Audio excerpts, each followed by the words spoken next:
योगी का स्लोगन महाराष्ट्र झारखंड में भी छाया रहा, लेकिन इम्तिहान के नतीजे तो उपचुनावों से तय होंगे।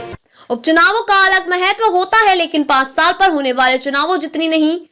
20 नवंबर को उत्तर प्रदेश की 9 सीटों पर उपचुनाव हो रहे हैं और जिस तरीके से यूपी में सत्ताधिकारी बीजेपी और विपक्षी दल समाजवादी पार्टी ने दिन रात एक किया है, अहमियत आसानी से समझी जा सकती है। समाजवादी नेता अखिलेश यादव का पीडीए नुस्खा लोकसभा चुनाव में सफल साबित हुआ है, लेकिन ये तो उपचुनाव के नतीजे ही तय करेंगे कि वो महज संयोग था या वास्तव में राजनीतिक प्रयोग का नतीजा। उपचुनावों के लिए यूपी कैंपेन में सपा और भाजपा दोनों ही दलों के नेताओं के बीच देश के बंटवारे का जिक्र कई बार आया। योगी आदित्यनाथ ने अलीगढ़ में देश के बंटवारे का जिक्र किया तो अखिलेश यादव ने अपनी सोशल मीडिया पोस्ट में आजादी के बाद सबसे कठिन उपचुनाव बताया है। अलीगढ़ की एक सभा में देश के बंटवारे की याद दिलाते हुए योगी आदित्यनाथ ने कहा कि 1906 में देश विभाजन की नींव रखने वाली मुस्लिम लीग की स्थापना अलीगढ़ में हुई थी। उनका कहना था कि अलीगढ़ के लोगों ने मुस्लिम लीग की तो नहीं चलने नहीं दी, लेकिन देश को सांप्रदायिक आधार पर बांटने में उनकी मंशा सफल हो गई है। एक खास बात और चुनाव प्रचार खत्म होने के घंटा भर पहले अखिलेश यादव ने एक्स पर एक लंबी पोस्ट में लिखा कि प्रिय उग्रवासियों और मतदाताओं, उत्तर प्रदेश आजादी के बाद से सबसे कठिन उपचुनावों का गवाह बनने जा रहा है।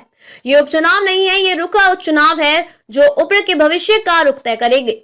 बटेंगे तो कटेंगे का असली इम्तिहान यूपी में बीजेपी के स्टार कैंपेनर होने के कारण योगी आदित्यनाथ को महाराष्ट्र और झारखंड में भी मोर्चा संभालना पड़ा। शायद इसलिए यूपी के मुख्यमंत्री ने कैबिनेट साथियों को मोर्चे पर पहले ही तैनात कर दिया था। एक विधानसभा सीट पर 3-3 मंत्री और एक कमान अपने हाथ पे। दोनों ही डिप्टी सीएम योगी आदित्यनाथ की टीम से बाहर थे। यूपी के इतर झारखंड में अगर बीजेपी घुसपैठियों के मामले को चुनावी मुद्दा बनाने में सफल रही तो योगी आदित्यनाथ का बहुत बड़ा योगदान रहा।